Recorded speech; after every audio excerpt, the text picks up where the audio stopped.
All right, it's been 2 years. Let's take a look and let's grade the 2022 draft class. Ooh, not good.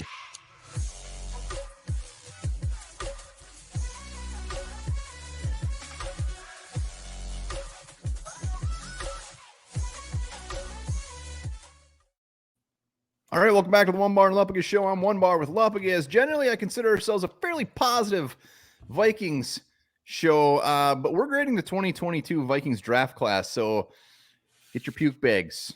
This ain't gonna be pretty.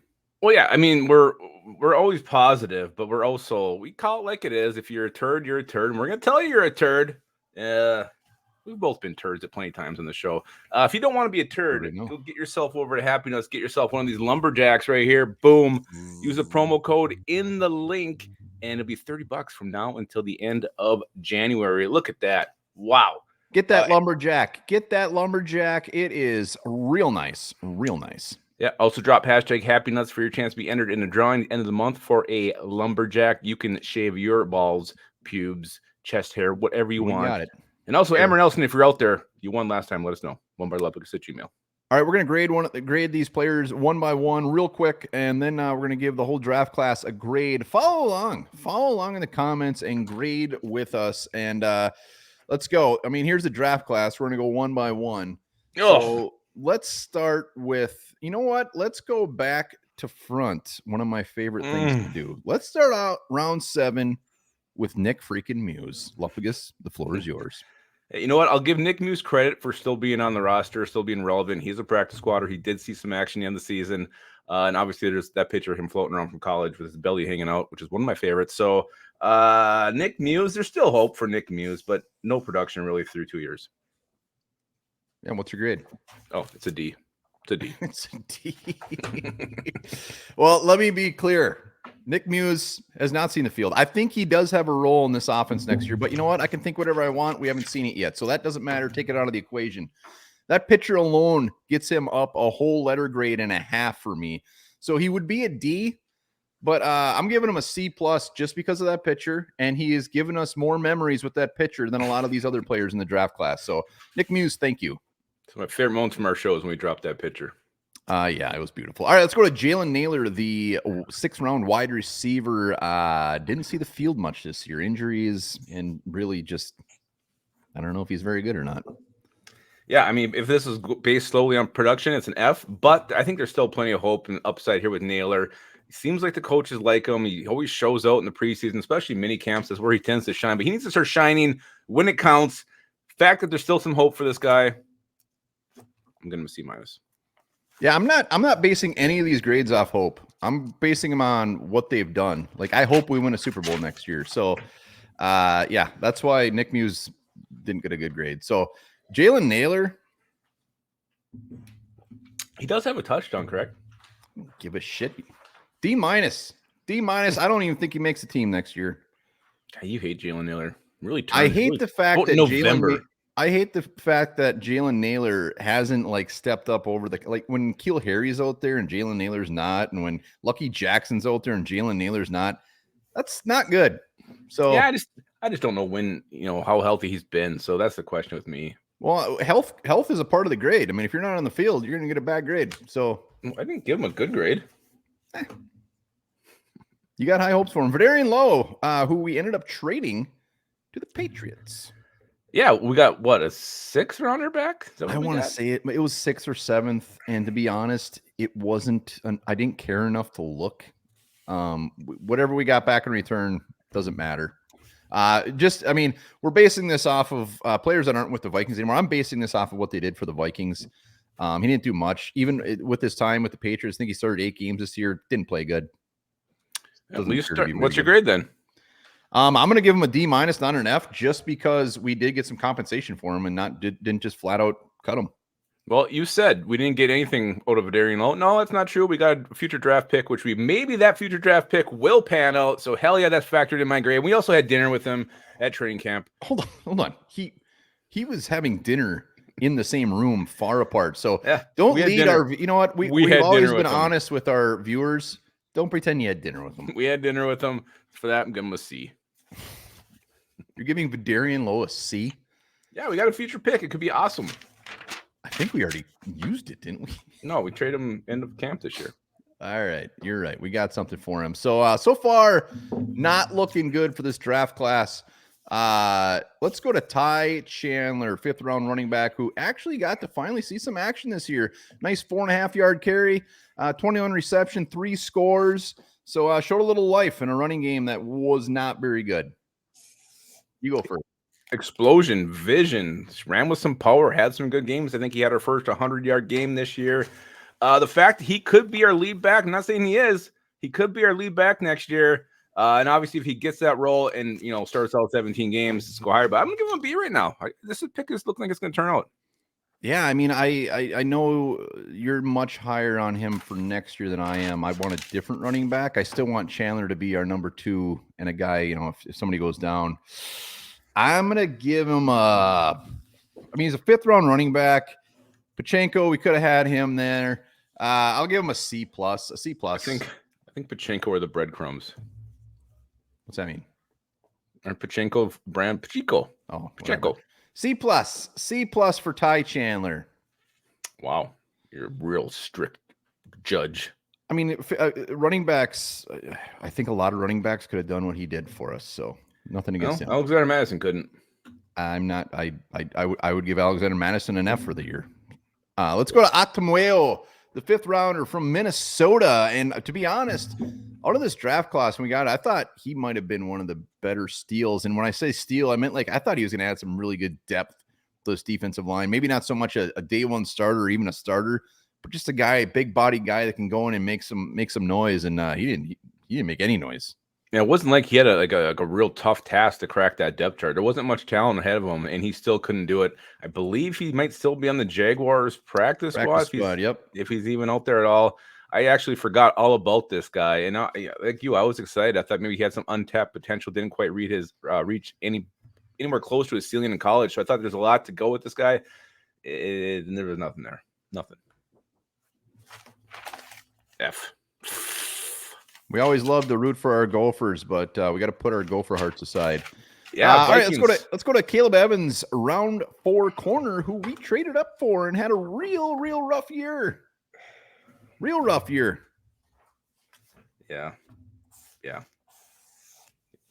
Caleb Evans. There has been some production here. He has started some games. He has played well at times last year, this year, maybe early in the season, maybe had some moments.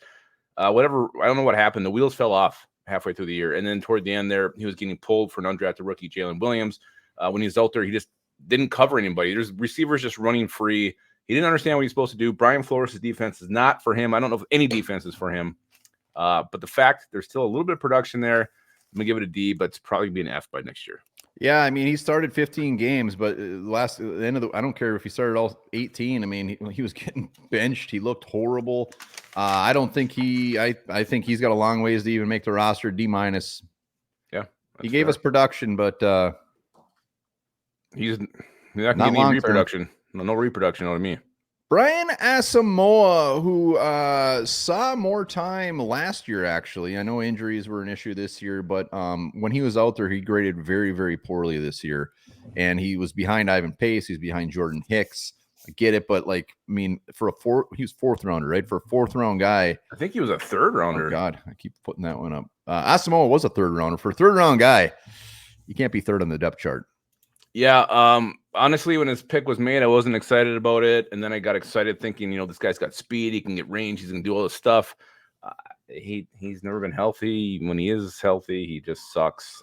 Undersized, and we got Ivan Pace now, Brian Asamoah. I liked this pick. I liked this pick. I thought he was gonna be a worst case a special teams demon. Yeah, he's not. He's a special teams seaman. All right, Ed Ingram, round 2. Ed Ingram, when we drafted him, I think according to the boards, it was a little earlier than they thought Ed Ingram was going to go. He had some off-field things going, but the Vikings said, we got to have him. And you know what? This year he gave up 5 sacks, 7 penalties. He was better than his rookie year. Maybe something to build on there.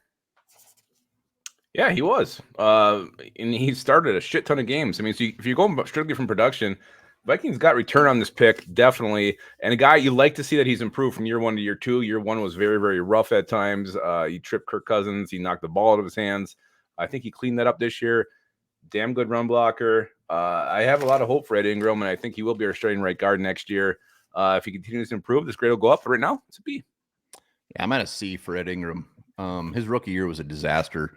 And this year, I mean, he definitely, earlier in the year, he definitely played better. But when you look at what he did later in the year, yeah, he wasn't overly fantastic. And PFF, love it or hate it, didn't like him. That's all right. That's all right. So see, I hope it goes up. I hope next year when we do this 3 years later, it's much higher. Let's go to Andrew Booth, a round 2 cornerback. Yeah, this one, man, it's weird because there's not really any production here. And then even like this season when we're low on corners, it wasn't Andrew Booth going out there.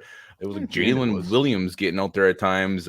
Booth did see the field, but I don't understand why he wasn't like, next man up after Caleb Evans was faltering. I mean, at least he saw the field in year 2. Year 1 he was just gone, nothing. So there's still a little bit of hope and a little bit of upside here, and that's what I'm clinging on to with Andrew Booth Jr. Yeah, Booth Jr. had 151 snaps this year, 1 pass breakup, graded out okay at the time he was out there, but I don't want okay from a second-round corner in very limited snaps. So I think this is a disaster. It's an F. I'm going D just because there's a little bit of hope. See, you're grading on what could be. I have to. You got to factor that in. Well, I don't know what about him has given you any hope. The fact he saw the field a little bit in year 2, I'm hoping he can expand that. Hoping he can expand that and play a little bit, and get some more playing time in year 3. Maybe live up to that hype. So there's still hope. Caleb Evans, there's no hope. Boy. Lupagus had a big old swig of purple Kool-Aid earlier. Lewis Seen, F, one of the biggest busts that maybe ever in history for the Minnesota Vikings. It's looking that way. I mean, when you look at some of the biggest busts the Vikings have had, he's right up there already. I mean, I don't know. Theo Jackson getting out there before him, consistently inactive. He's had 10 career snaps on defense between last year and this year. 10. That's how many toes we have. Yeah, I think he finally made his first tackle, 2 weeks ago. Lewis Seen, I mean, injury. Yeah, he's injured his first year, but then they're like, oh, well, he's learning a new system. Everybody's learning a new system. Lewis Seen. When Theo Jackson starts over you and you're a first-round pick, you are a bust. And the thing with, like, a lot of these players, like when you pull this up, not that this helps us at all, but they were all drafted pretty much where they were supposed to go. Like, Caleb Evans was looked at as a 6th rounder, so that was a weird one. But really, everybody else, when they were drafted, it's like, yeah, it's about, Lewis Seen even, it's like, yeah, that's about where he should have went. Yep. But blame it on the Vikings, blame it on the coaching staff, blame it on whatever system they're in. They just busted. They busted a nut all over the place.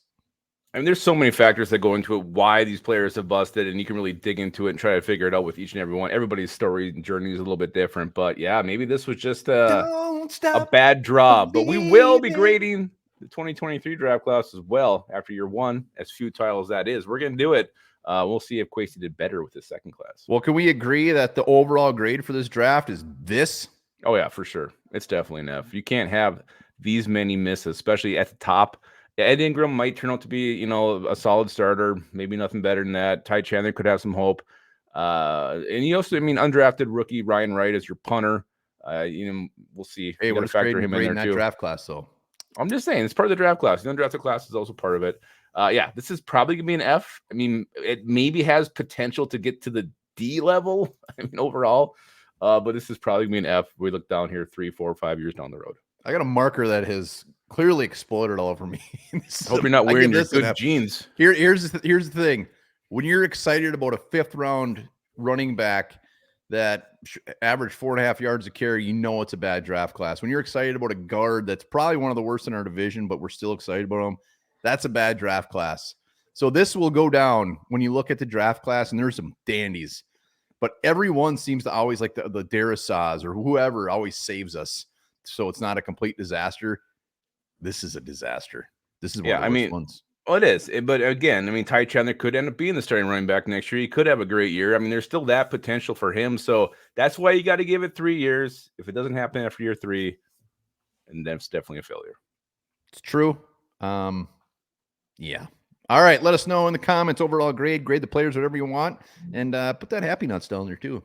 Hell yeah. Hashtag Happy Nuts. Remember this. There are 5 species of rhino in the world. I knew that.